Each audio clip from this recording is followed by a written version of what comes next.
Hello, my name is Swapna Reddy, and I'm a clinical assistant professor at Arizona State University. The name of our study is The Influence of Social Determinants of Health on Epilepsy Treatment Delays in an Arizona Medicaid Population. And really the purpose of the study is to better understand the role specifically of social determinants of health in treatment delays and gaps for those individuals that are living with epilepsy.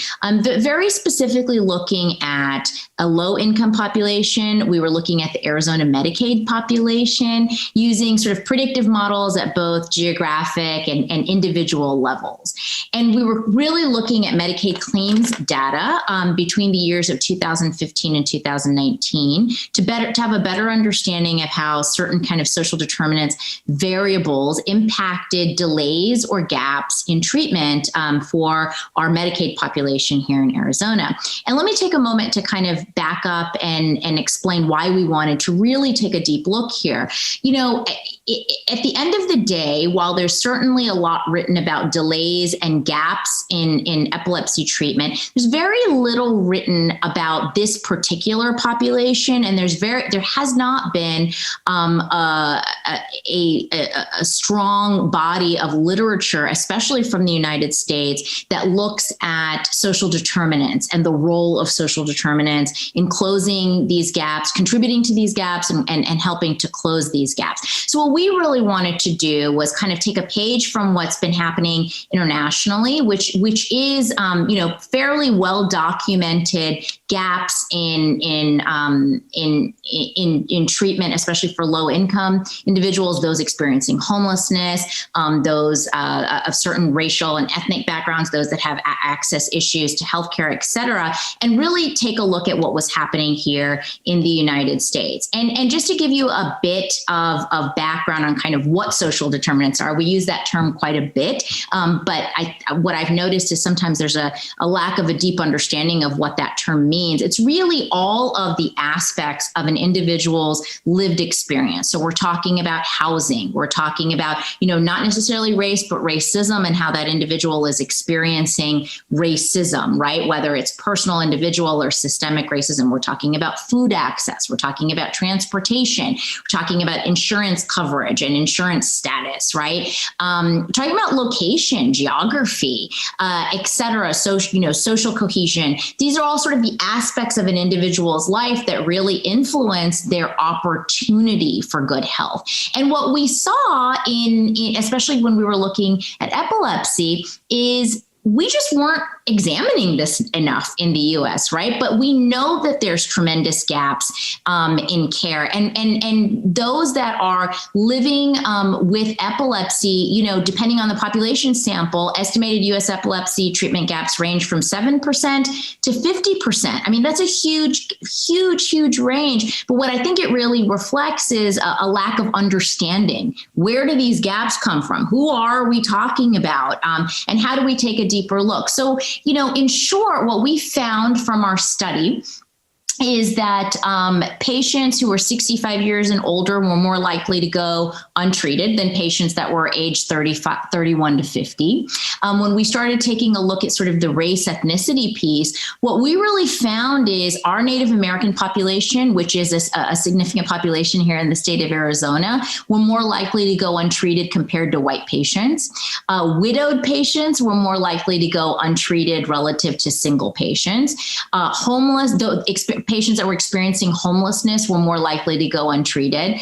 Unemployed patients were more likely to receive delayed treatment or go untreated. And so when I list all of those kind of categories, what I'm also listing are social determinants of health, because what we're talking about here in this the larger population that we looked at, and by the way, we identified almost 6,000 individuals with epilepsy to start off with, right?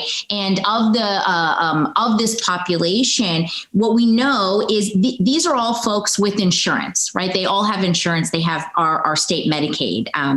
They're all covered by our state Medicaid program. So there were certain differences that we didn't see. So we didn't see a ton by geographic location, because what we saw is that everybody that was covered by the vast majority of those that were covered by Medicaid, had insurance access. And actually, we do a pretty decent job here in Arizona of providing access to our Medicaid population. But it's these other social determinants, right? So what happens when someone is widowed as opposed to married? Like, how does that kind of social support influence their ability to receive treatment and then manage their care? We saw obviously pretty wide disparities when we looked at our Native populations here, which, by the way, is consistent with disparities across many different health outcomes. I mean, a lot of that, has to do with access. There's a lot of our Native populations are located in regions of our state that are geographically very distant,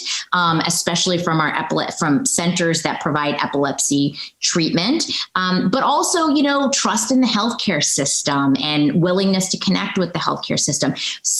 Similar, different in many ways, but similar concept to those that are experiencing homelessness, that ability to have a consistent home, ability to consistently connect with the healthcare system, and then also this confluence of other social determinants, right? And so that's really kind of the general findings that we had in this study. I'll also add those that were able to access clinical settings where there were specialists in epilepsy fared a lot better than those that were in settings that were more general in treatment. And some of that, I think makes sense logically to us. But when we really take a look at this picture, what we see here from this study is that while our particular state Medicaid program seems to be doing a pretty good job for the majority of those on Medicaid, there are still certain subpopulations that are very much falling through the cracks. And so what I think it really requires us is to take a deeper look at